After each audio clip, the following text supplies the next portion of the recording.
আসসালামু আলাইকুম। চলে এলাম নতুন আরেকটি রেসিপি নিয়ে। আজকে এমন একটি রেসিপি শেয়ার করব যা খেতে সবাই পছন্দ করে। চলুন খুব সহজেই কিভাবে ঘরেই চাপটি পিঠা তৈরি করে নিতে পারবেন তা জেনে নেই।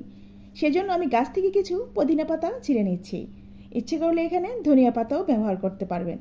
আর আমি অন্যদিকে আরেকটি বলে কিছু পরিমাণ আতপ চাল আর কিছু চালের খুদ সারা রাত ভিজিয়ে রেখেছিলাম। এখন এগুলো ভালো করে ধুয়ে নিয়েছি।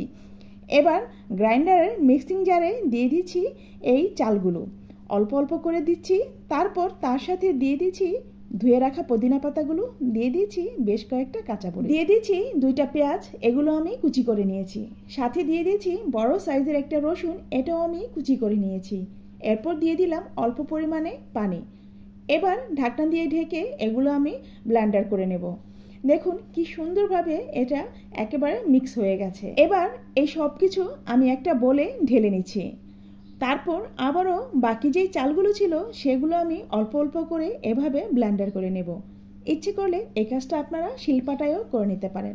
আমার হাতে সময় কম ছিল তাই গ্রাইন্ডারেই ব্লেন্ড করে নিয়েছি। এবার দিয়ে দিচ্ছি পরিমাণ মতো লবণ। এবার ভালো করে মিশিয়ে নিচ্ছি। মনে রাখবেন চাল ব্লেন্ড করার সময় কিন্তু বেশি পানি দেওয়া যাবে না, তাহলে এটা পাতলা হয়ে যাবে।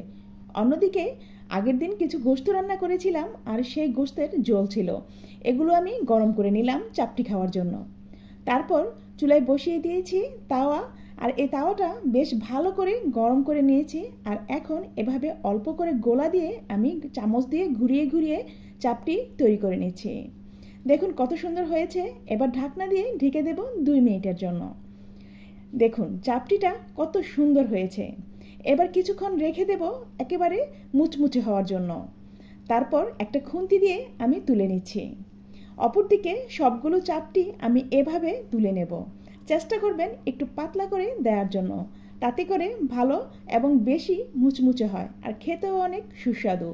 দেখুন প্রতিটা চাপটি কত সুন্দর হয়েছে আর একেবারেই কিন্তু মুচমুচে। চাপটির গোলা আপনি ডিপ ফ্রিজে সংরক্ষণ করতে পারবেন। একটা বক্সে ভরে রেখে দিবেন, যখন খুশি তখন নামিয়ে তারপর তৈরি করে খাবেন। সাথে অনেক রকমের ভর্তা হলে খেতে আরো বেশি ভালো লাগে। তবে বেশিরভাগ সময়ই গোশত রান্না করার পর এই ঝোলগুলো থেকে যায় আর এগুলো খাওয়া হয় না, তখন এভাবে চাপটি তৈরি করে নেই আর খাওয়া হয়ে যায়।